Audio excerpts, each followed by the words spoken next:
सब जिंदा है? कितने लोग? मैंने बताओ, एक बार चेक करो धरती चल रही क्या? अरे चल रही क्या? चेक करो जरा।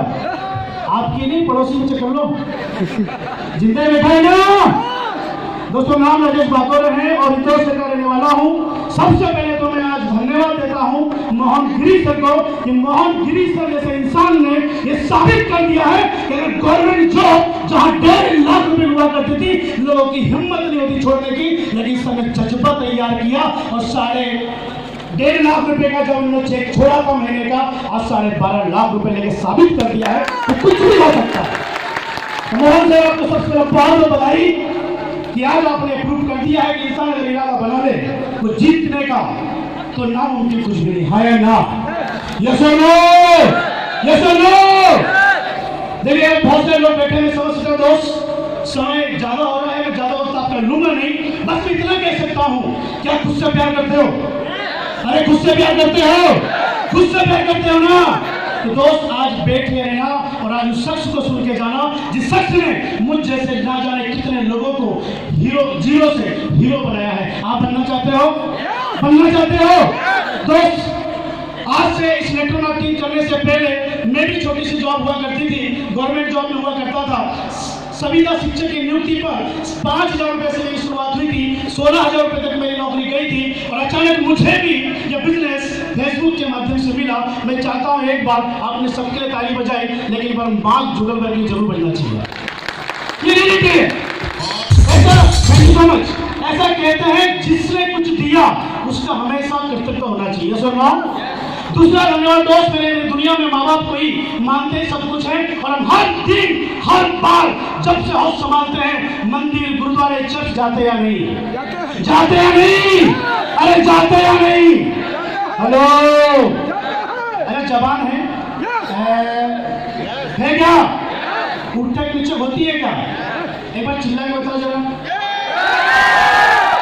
नहीं है, मजा नहीं आया। जिंदगी वाला कौन है? अच्छा, ऐसा पूछता हूँ, कितने लोग सफल होना चाहते हैं? सच में? सच में? तो विश्वास करो ना करो, 100% सफलता मिलेगी। बस उस शख्स से एक बार मिल के चले जाना, देख के चले जाना, सुन के चले जाना। मेरा दावा क्यों? लेकिन दोस्त, मैंने भी जिंदगी को बदलने के लिए ना जाने कितने मंदिर, ना जाने कितने चर्च, कितने गुरुद्वारों पे जाकर के नतमस्तक किया है, लेकिन रास्ता अगर किसी ने दिया है तो 2 साल मेरे माँ बाप के बाद, भगवान के बाद, अगर मैं सबसे ज्यादा अपने जीवन में किसी को पूछता हूँ तो कोई और नहीं है। मेरे आदर्श, मेरे गुरु, मेरे सब कुछ अगर कोई है, मेरे दुनिया में माँ बाप तो नहीं है, लेकिन मेरे माँ बाप का रोल प्ले करने वाले, मेरे भाई का रोल प्ले करने वाले, मेरा हर तत्व को बांटने वाले को सच अगर मेरे जीवन में अगर कोई आया है तो महागुरु महिपाल गुरु जी है। मैं चाहता हूँ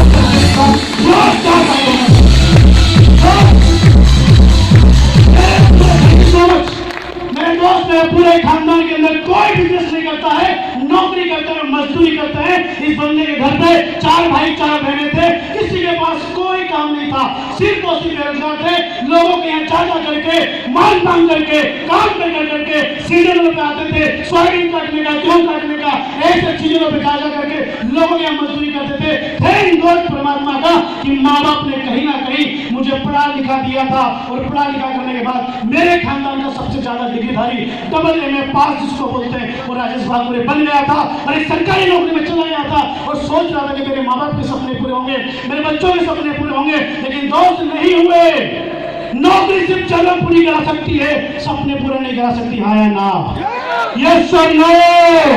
दोस्त, मेरी जिंदगी के अरमान थे, सपने थे, लेकिन दोस्त सडनली मुझे मुलाकात फेसबुक सर से हुई और मैंने जब गुरु से मुलाकात की और हम जब मिले तो ऐसा लगा कि नहीं यार, सर की बातों में दम है। क्यों? क्योंकि महिपाल गुरु जी भी आर्मी से बिलोंग करते हैं। और एक बात मुझे समझ में आ चुकी थी, देखिए ताली बिल्कुल बजाना नहीं, हाथों को कष्ट लग जाएगा, आपको कसम है, बिल्कुल ताली बजाने का नहीं, बिल्कुल नहीं बजाने का, नहीं बजाने का, सर हाथ नहीं बजाने का, नहीं बजाने का। सर ताली लगता है आपको। मैंने देखा था कि दुनिया झूठ बोल सकती है, दुनिया धोखा दे सकती है, लेकिन आर्मी के लोग कभी झूठे नहीं हो सकते हैं, क्योंकि हमारे खातिर देश के लिए अपनी जान निछावर करने को तैयार होते हैं। ये बात मैं जानता था, मैंने भरोसा किया, मेरे गुरु पे, मेरे आदर्श पे। और मैंने गुरु जी को एक ही बात बोली थी, मैं आपके फुटबॉल हूं गुरु जी, आप जो बोलोगे जिधर नाक मारोगे गोल करके दिखाऊंगा, विकेट ना गिरने दूंगा, बस एक विश्वास दिला दो। क्या मुझे देख लीजिए, क्या मैं सफल हो सकता हूं? सर ने एक बात बोली थी, बिल्कुल हो सकता है। और वो थैंक यू सर, समय कम है, थैंक यू सर। दोस्त ने बात मानी और यहाँ से काम करना शुरू किया तो मेरे 6 महीने तक मेरे अपने लोगों ने हंसी उड़ाई, मेरे अपने लोगों ने मेरा मजाक बनाया। अरे मास्टर कहाँ फंस गया, अरे तेरे को लोग जेल में डाल देंगे, तेरे बाप इस दुनिया में नहीं है, तेरी माँ इस दुनिया में नहीं है, तेरे 3 बच्चे हैं, तू जिंदगी में तड़पेगा। क्योंकि जिसके पास जाता था वो बहिष्कार करते थे, तिरस्कार करते थे, वो मेरी बात नहीं सुनते थे। लेकिन महागुरु जी ने एक बात बोली, लेकिन मुझे आज भी याद है, बीच चौराहे पे मेरे भाई ने मुझे इस गाल पे 2 गाल पे छापड़ मारे थे और एक बात बोलते, नालायक जाके चुपचाप नौकरी करना, ये फर्जी लोगों के चक्कर में गिरना मत। और पहली बार मेरे भाई के सामने 31 साल की उम्र में हिम्मत हुई, लेकिन माँ बाप के गुण नहीं पाला था, कभी नहीं मैं उनके सामने बोल पाया। मैंने एक बात बोली थी कि भाई साहब मैं आपका सम्मान करता हूं, लेकिन मेरे गुरु के बारे में आप सब अगर कुछ बोला तो मैं शायद भूल जाऊंगा क्या मेरे भाई है। ये रियल घटना है। और दोस्त में निकल गया, बोले निकल यहाँ से। वो भी गुस्से में थे, मैं उन्हें गलत साबित नहीं करता, वो उनकी जगह सही था, मैं मेरी जगह सही था। और दोस्त उस दिन आज भी याद है, मैंने महिपाल गुरु जी को फोन लगाया कि सर ऐसी बात है। सर ने एक ही बात बोले थे, वो कितनी उम्र है? मैंने कहा 52 साल उनकी उम्र है। तेरी कितनी है? 31 साल है। वो कितना कमाते हैं? मैंने कहा महीने का 10-12 हजार। तू मेरे बारे में क्या जानता है? मैंने कहा आंखों से देखा था, आज से 3.5-4 साल पहले आंखों से देखा था, 12 लाख रुपए महीना, 12 लाख रुपए महीना। और दोस्त ने देखा था 18 महीने के अंदर 1.5 करोड़ रुपए इन 2 आंखों से मैंने देखा था। सब कुछ झूठा हो सकता था, आंखों से कहा कभी झूठा नहीं हो सकता। आया ना? यस और नो? अरे मोहन से यहाँ पे डायमंड बने, सच या झूठ है? सच या झूठ है? मैंने देखा और गुरु जी की बात मानी। उन्होंने एक बात बोली थी, राजेश 10-12 हजार कमाने वाले की बात मानेगा तू 10 हजार कमाएगा, लाखों वाले की बात मानेगा एक दिन तू भी लाखों कमाएगा।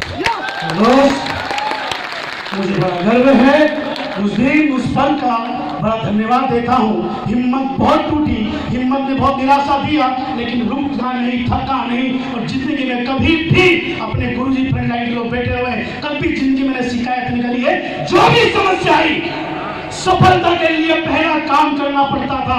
गुरु जी ने सिखा दिया था कि कोई भी समस्या आई पहले खुद सोल्व करने की कोशिश करना, किसी पर डिपेंड मत होना, कहीं किसी और के पास तो भेजना, अगर नहीं होती है तो हमारे पास आना। और आज मेरे आदर्श बैठे हुए हैं दोस्त, जब बहुत यहाँ तक कोई समस्या आ जाती है तब मैं गुरु जी के शरण में जाता हूँ और मेरा काम बन जाता है दोस्त। और करना शुरू किया, 6.5 महीने में 2,500 रुपए कमाए। उसके बाद विश्वास हुआ, करता गया।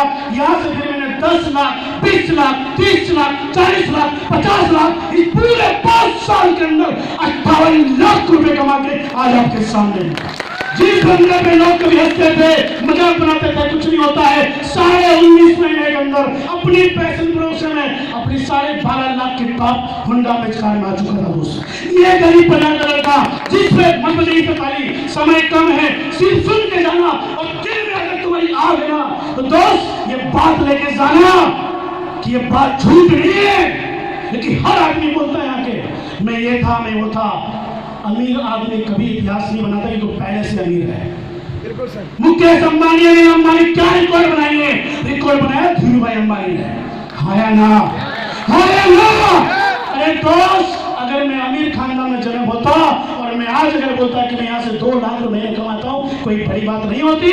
लेकिन जो 16,000 महीने कमाता है, जो लोगों की मजदूरी करता था, आज अगर वो महीने का 2 लाख कमाता है तो बड़ी बात है या नहीं? है या नहीं? दोस्त मेरे गुरु पे मैंने भरोसा किया। मैं सिर्फ ये सब क्यों हुआ, मैं सिर्फ आपको बता देना चाहता हूँ। जानना चाहते हो? जानना चाहते हो? अरे ताली बजाने के लिए मना किया, बोलने के लिए थोड़ी किया। जानना चाहते हो? मैं अगर यहाँ हूँ तो उसके पीछे एक शक्ति है और वो शक्ति कोई और नहीं है, मेरे आदर्श मेरे गुरु महिपाल गुरु जी है, जिनको मैंने अपना सब कुछ माना है। और माँ कसम, मेरी 2 बेटी 1 बच्चा है, उनकी कसम कहता हूँ दोस्त, अगर मेरे गुरु के ना आरी चले गर्दन काट ले, साला अब भी खड़े खड़े काट सकता हूँ। ये ट्रस्ट, ये भरोसा मेरे गुरु पे आज भी है और यही वजह है कि राकेश ठाकुर यहाँ डायमंड है और आने वाले मार्च नहीं आएगा उससे पहले ब्लू डायमंड आपके सामने होगा। अभी तो हमारे साढ़े 12 लाख की गाड़ी है। मैं दिल्ली गया तो गुरु बोला लग्जरी गाड़ी कब आएगी? आदेश तो करो गुरु, हमें टेंशन नहीं कैसे आएगी, आप आदेश करिए, गाड़ियों की तो लाइन लगा देंगे। हेलो, सिर्फ एक बात, एक मैसेज समझ के जाना, हर किसी का एक गुरु होता है ना। मैं एक कहानी आपको सुनाना चाहता हूँ, कहानी के माध्यम बताना चाहता हूँ दोस्त। एक औरत की कहानी है। वो औरत होती है जो भगवान विष्णु की बहुत बड़ी भक्त होती है। भगवान विष्णु के मंदिर में प्रतिदिन जाती है, फूल चढ़ाती है, नहलाती है, कपड़े वस्त्र पहनाती है और लगातार ये प्रोसेस करती है। बहुत भोली भाली सीधी सादी थी, एक राजा की बेटी थी। एक दिन क्या हुआ, एक चोर इसको मिल गया। चोर ने देखा यार ये बड़ी भोली है, इसको ठगा जा सकता है, काफी दिन से अपना जुगाड़ नहीं हुआ है। वो उसको ठगने के मुंह से साधु का वेश धारण कर लेके जाता है और मंदिर में बोलता है मुझे पानी पिलाइए। वो बड़ी बेचारी भोली भाली वो औरत मंदिर के घड़े में से पानी लेके लोटा भर के जाती है और साधु जी को देती है, लीजिए साधु महाराज ये पानी पीजिए। वो पानी पीने से पहले एक सवाल करता है, क्योंकि उसका एक ही काम था कैसे करके मंदिर से बाहर निकलना। उनने कहा क्या तुमने कोई गुरु दक्षिणा ली है? बोले कि ना जी कभी ना ली। बोले कि मैं एक साधु हूँ और मैं पानी उसी के हाथ से पीता हूँ, भोजन उसी के हाथ से करता हूँ जिसने कहीं ना कहीं गुरु दक्षिणा ली हो। तो पहले तो तुम्हारा पानी पीने से पहले तुम्हें गुरु दक्षिणा देनी पड़ेगी। बोले जैसा संत आपका आदेश, और हमारे कहा जाता है भारत देश संतों की धरती है, या संत हम नहीं जानते संत के मन में क्या है, संतों के मन में क्या है, क्योंकि इसी तरीके से रावण भी आया था संत बन के और सीता को हरण ले गया था। हाँ या ना? हमें नहीं पता, हम भोले लोग होते हैं और संत की बात आ जाती है। बोले कि तुझे गुरु दक्षिणा जंगल में जाके देनी पड़ेगी, यहाँ नहीं दे सकते हैं। उन्होंने विश्वास किया, चले गुरु चलते हैं। अगर आपके साथ जाने से, जंगल में जाने से यदि मुझे गुरु दक्षिणा मिल सकती है तो मैं चलने में तैयार हूँ। उन्होंने कहा सुन, तेरे गहने, तेरे ज्वेलर जितने भी है, तेरे मंदिर में जितने भी चढ़े हुए हैं, ये सब लेके चलना पड़ेगा, भोग लगेगा। भोली भाली को जानती नहीं थी, वो पोटली में बांध के कपड़े में लपेट के चली गई। और जाकर क्या हुआ, रास्ते में थोड़ी दूर जाने के बाद जंगल में उसको वो जो साधु था अपने असली वेशभूषा में आ गया। वो असली वेशभूषा आने के बाद में उसको एक पेड़ से बांध कर सारा सोना लेके भाग गया। थोड़े दिन हुई, रात हुई, घर में पिता को चिंता हुई, पता लगाया, घोड़ा लेके गया, देखा तो अपनी बिटिया बंधी हुई है और बिटिया से बोलता है ये क्या तू यहाँ किसने बांध गया? बोले नहीं मेरे गुरु है जिनसे मैं गुरु दक्षिणा लेने आई हूँ। उन्होंने एक बात बोली थी जाने से पहले कि देख तुझे बांध रहा हूँ, 7 दिन बाद वापस आऊंगा, जब तक इसको खोलने देना मत और अपने आप से खोलना मत। उन्होंने बोला जैसा आपका आदेश महाशय गुरुजी मैं पालन करूंगी। बापू आता है, बोलता है बिटिया तुझे क्यों बांधा यहाँ पर और तू यहाँ पर क्या है? नहीं मुझे गुरु दक्षिणा मिलने वाली है और मेरे गुरु ने मुझे बांध गया है और एक बात बोली है कि 7 दिन तक, मैं 7 दिन बाद आऊंगा तो पिताजी मैं आपके साथ नहीं जा सकती हूँ। बोले बेटा नाव थोड़ी है। बोले नहीं पिताजी, सवाल गुरु दक्षिणा का है, गुरु का सवाल है। आज बाप से बड़ा गुरु होता है या ना? भगवान से बड़ा गुरु होता ही नहीं होता है। तो दोस्त ने बात मानी, पिताजी की बात नहीं मानी, पिताजी ने बहुत रिक्वेस्ट करी, वो चला गया। थोड़ी देर बाद क्या हुआ, जब ऐसे मंदिर में पूरा पट बंद हो गए, मंदिर में कोई साफ सफाई नहीं, घंटी बज नहीं रही, तो भगवान की वहां पर हलचल हुई। विष्णु भगवान ने कहा नारद जाके पता करो आज मेरा भक्त कहाँ है। आज मेरे मंदिर में किसी ने पूजा नहीं करी, मुझे किसी ने नहाया नहीं, मुझे किसी ने भोग लगाया नहीं, मुझे किसी ने फूल चढ़ाया नहीं, पता करो। नारद जी उनके अंदरयामी होते हैं, आपको मालूम नहीं है। उन्होंने बोला नारायण नारायण प्रभु, कुछ नहीं, उसको किसी ने बांध दिया है। बोले जी बांध दिया है? बोले हाँ। बोले जाओ खोल के लाओ उसको और जाके उसको वापस लेके जाओ मंदिर में। नारद जी जाते हैं और जैसे प्रकट होते हैं, प्रकट होने के बाद नारद जी बोलते हैं और चलो बेटा आपको भगवान ने बोला है मंदिर में चलो। बोले नहीं, सबसे पहले नारद जी आपको बहुत बहुत धन्यवाद कि आज मेरे गुरु की वजह से आप जैसे नारद का मुझे दर्शन हो गया। उस जैसे गुरु की वजह से आज मुझे आप जैसे नारद जी का दर्शन हो गया। नारद जी मैं आपकी भक्ति हूँ, मैं भक्त हूँ, मैं आपकी सेवक हूँ, मैं आपको बहुत मानती हूँ, पर मैं आपकी बात नहीं मान सकती हूँ क्योंकि मैं किसी गुरु के बंधन में बंधी हूँ। दोस्त उसका विश्वास उस गुरु के प्रति जो कि एक ठग था, एक चोर था, लेकिन सच्ची आत्मा से उसने अपने को क्या मान लिया था? गुरु मान लिया था। उसने नहीं मानी आखिर में और उसके बाद वो जाते हैं भगवान विष्णु कहते हैं भगवान जी वो नहीं मानने वाली है, वो आप ही को चलना पड़ेगा। भगवान जी बड़े एकदम अपने रूप में जाते हैं और बोलते हैं बेटा तुझे किसी ने ठग में बांध दिया है, तू यहाँ से चल, मैं स्वयं भगवान हूँ, मैं खुद विष्णु हूँ। बोले प्रभु मैं बहुत धन्य हूँ जिसको आप फकर बोल रहे हो। ऐसा गुरु जन्म जन्म में सबको मिले जिसने विष्णु को धरती पर उतार दिया। ऐसा गुरु सबको मिले जिसने धरती पर आकर मुझसे मिलवा दिया। ये जीवन मेरा सफल हो गया। सालों से प्रतीक्षा कर रही थी लेकिन मुझे कभी तुम्हारे दर्शन नहीं हुए, लेकिन उस गुरु की गुरु दक्षिणा की बदौलत, उस त्याग की बदौलत आज मुझे यहाँ मौका मिला है कि आपके दर्शन होंगे। मैं नहीं जाऊंगी प्रभु, मैं माफी चाहती हूँ। जब तक मेरे गुरु का आदेश ना हो, भगवान से बोलते हैं नारद को जाओ और काश को ढूंढ के ला। वो चोरी वाला बंदा काम कर रहा था, प्राणी हो रही थी, उसको पकड़ के लाते हैं, उसको बोलते हैं खोल इसको। वो गुरु जी बोलते हैं भगवान मैं भी धन्य हो गया और इसकी भक्ति भी धन्य हो गई, जिसने इसकी वजह से, इसकी भक्ति और मेरे चोर की वजह से मुझे आपसे मौका मिला दिया। दोस्त ऐसा मेरा इतना कहना है मोरल ऑफ स्टोरी का कि मेरे जीवन में जो कुछ घटना घटी, मेरा एक ही गुरु है, 10 नहीं है। हमारे जीवन में हम 10 गुरु बना के चलते हैं। एक गुरु है, एक ही मेरा परमात्मा है, एक मेरे माँ बाप है, एक ही है होने वाली पान मिस्टर महिपाल गुरु जी। मेरे गुरु का बड़ी है। बस जाकर इतना कहूंगा मेरे दोस्त कि विश्वास करके जाना, अगर मुझे डायमंड गुरु जी ने बनाया है, महिपाल गुरु जी की बात हमारे के लोग बने हैं और बाकी फुल्लाई लोग बने हैं, वो दिन दूर नहीं जिस दिन आप यहाँ पर होंगे। बस एक गुरु बना के खाना, बहुत धन्यवाद, इतना सम्मान देने के लिए शुक्रिया।